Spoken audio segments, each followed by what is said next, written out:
Dans cette vidéo, nous allons parler d'expression littérale et on va s'intéresser au vocabulaire de base et au concept de base de ce chapitre. Première question que je vous propose de regarder ensemble, que les élèves se posent à juste titre. Pourquoi utilise-t-on des lettres dans les calculs? C'était tellement plus simple avec des vrais nombres. Deux grandes raisons à utiliser des lettres. La première, c'est pour faire des généralités. Et ce cas-là, vous l'avez déjà étudié bien avant cette année, l'année dernière, mais déjà en primaire. Par exemple, si je veux calculer l'aire de ce rectangle, qui a un cas général puisque je n'ai pas de valeur spécifique ici. La longueur, elle est notée grand L, la largeur est notée petit l. Si je veux calculer l'aire d'un rectangle, il faut que j'utilise la formule R égale longueur fois largeur, donc grand L fois petit l. J'ai bien un calcul avec des lettres. Et c'est quelque chose qui est très fréquent pour avoir des formules, que ce soit en maths, que ce soit en physique ou dans d'autres contextes. Deuxième cas, qui est celui qu'on utilise très fréquemment quand on fait du calcul littéral, c'est pour remplacer des valeurs inconnues. Alors, je peux ne pas les connaître parce que vraiment je les connais pas et je peux ne pas connaître les valeurs parce qu'elles changent tout le temps. Par exemple, si je parle de la température dans une journée, la température n'est pas la même le matin à 6 heures que en plein midi, que le soir quand on va se coucher. Donc là, je vais avoir un nombre qui va changer dans la journée. Donc dans les deux cas, c'est des valeurs que je ne connais pas, ou en tout cas que je ne connais pas précisément.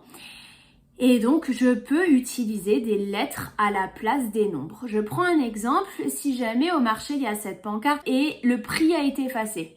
Il y a juste écrit euros par kilo, donc je sais qu'il y avait là dans cet espace vide le prix d'un kilo que je ne connais pas.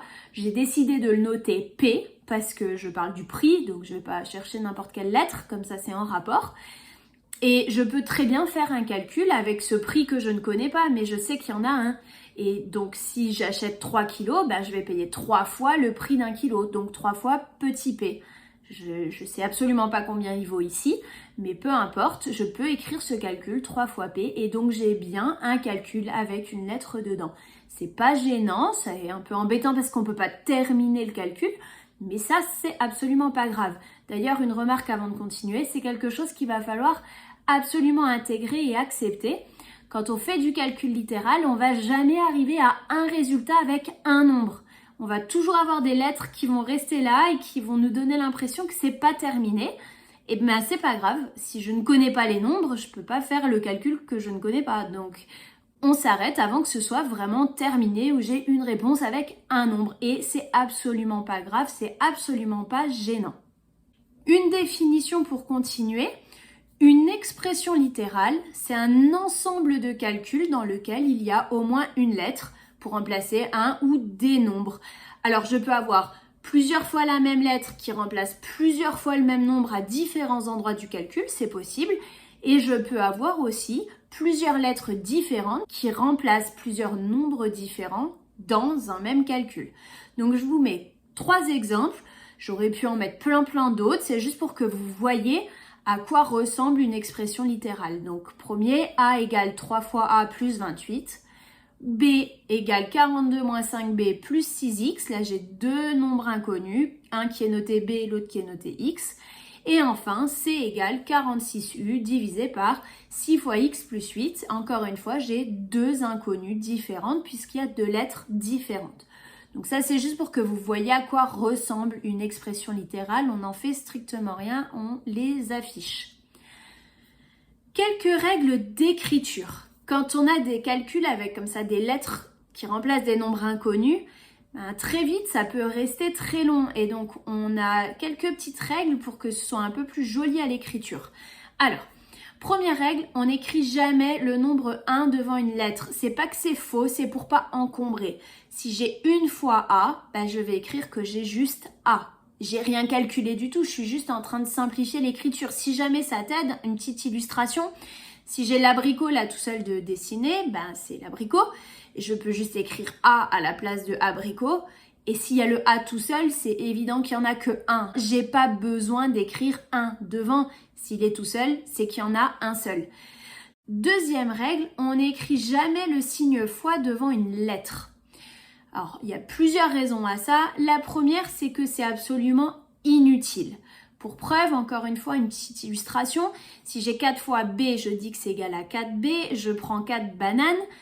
C'est bien 4 fois une banane. C'est bien 4 bananes. Et j'ai pas besoin de préciser 4 fois banane. Je peux juste dire 4 bananes. C'est pas la peine de mettre le fois, ni de le dire, ni de l'écrire. Donc 4 fois B, c'est pareil que 4B. Le fois est sous-entendu, il est complètement logique. Si j'ai 4B, c'est que j'ai 4 fois la lettre B. Donc, première raison de ne pas l'écrire, c'est que c'est inutile. Et deuxième raison de ne pas l'écrire, qui est un peu plus pratique, très souvent, on va utiliser X comme lettre pour remplacer un nombre qu'on ne connaît pas.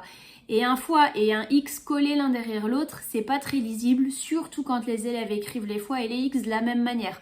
Donc, en plus, ça nous aide à pas nous perdre, le fait de ne pas écrire le signe fois. Donc, jamais le nombre 1 devant une lettre, jamais le signe fois devant une lettre, c'est inutile.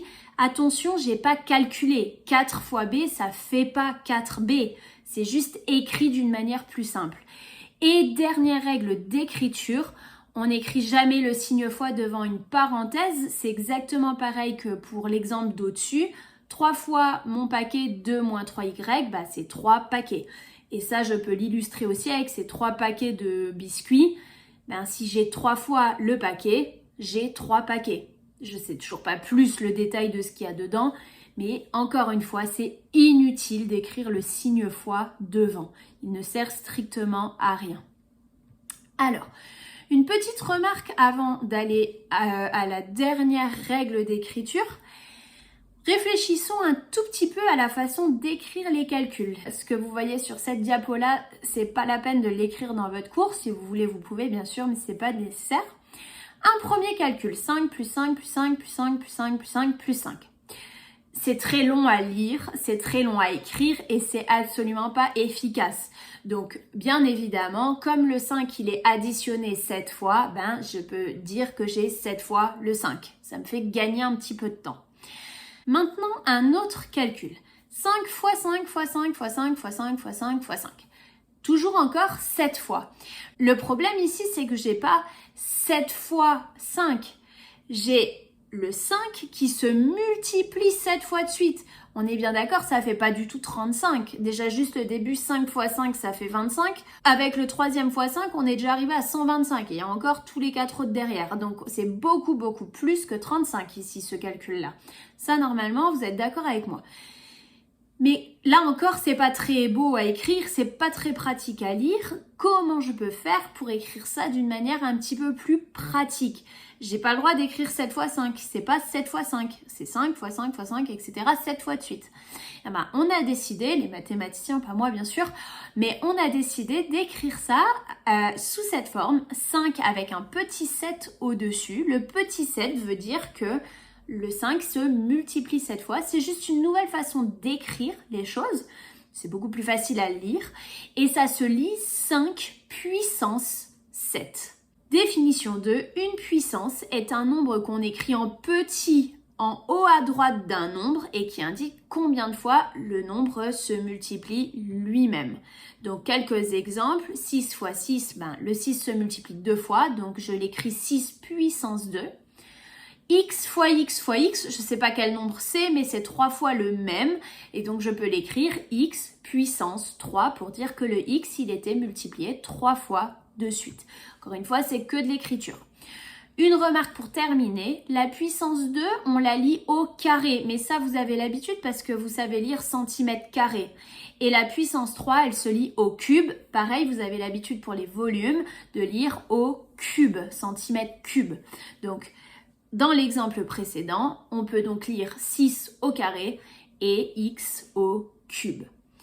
Voilà pour les règles de base de l'écriture des expressions littérales avec cette notation de puissance qui va être bien pratique et qu'on va retrouver très souvent.